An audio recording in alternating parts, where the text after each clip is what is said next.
আসসালামু আলাইকুম। প্রাইমারি সহকারী শিক্ষক নিয়োগ পরীক্ষার রেজাল্টের আপডেট নিয়ে আসলাম আপনাদের মাঝে। তো প্রাইমারির যে পরীক্ষাটা হয়ে গেছিল সেটার রেজাল্ট রবিবারে দেবে এবং আসন প্রতি ৩ থেকে ৫ জন টেকাবে, এমনটাই আজকে জানিয়েছে প্রাথমিক শিক্ষা অধিদপ্তর।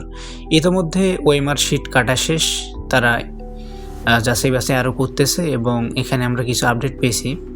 তারা বলছে যে রবিবারের মধ্যেই তারা ফল প্রকাশের সর্বোচ্চ চেষ্টা করবে, তবে যদি কোনো ব্যতিক্রম ঘটে সেক্ষেত্রে অবশ্যই ২০ জানুয়ারির মধ্যেই তারা ফলটা দেবে।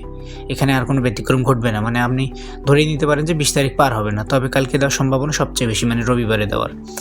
আর এখানে একটা বিষয় উঠে আসছে, তারা আগে সিদ্ধান্ত নিয়েছিল যে ৩ জন করে তারা প্রার্থী ডাকবে ভাইবার জন্য, কিন্তু এখন তারা সেটা থেকে একটু সরে আসছে। তারা এখন চিন্তা করছে যে তারা ৫ জন করে টেকাবে।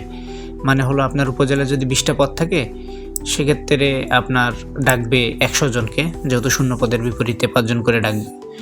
এই ৫ জন ডাকার উদ্দেশ্য হচ্ছে বিভিন্ন ধরনের যে জালিয়াতির যে অভিযোগগুলো উঠেছে, এই অভিযোগগুলো আমলে নিয়েই কিন্তু তারা বেশি বেশি প্রার্থী টিকাবে। তবে আলটিমেটলি লাভ হবে না, কারণ লিখিত পরীক্ষা যে বেশি ভালো দিছে তারই তো চাকরিটা হবে।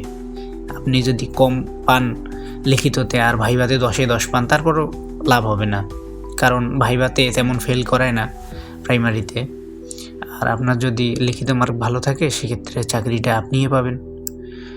সুতরাং এটাই বলা যায় যে রবিবারের মধ্যে রেজাল্ট দেওয়ার তারা সর্বোচ্চ চেষ্টা করবে এবং প্রতি শূন্য পদের আসনে বিপরীতে ৩ থেকে ৫ জন টিকাবে, তবে সর্বশেষ তথ্য মোতাবেক ৫ জন টিকাবে ধরেই নিতে পারেন। যেমন আপনার 10টা সিট থাকলে 50 জনকে ডাকবে, এই তো। আর ২০ তারিখ বা কালকে 18 তারিখ রবিবার রেজাল্টটা অবশ্যই দিবে তারা। সকলের জন্য শুভকামনা রইল। আর চ্যানেলটা অবশ্যই সাবস্ক্রাইব করে রাখবেন চাকরি সম্পর্কিত বিভিন্ন তথ্য পেতে। সকলেই ভালো থাকবেন। আল্লাহ হাফিজ।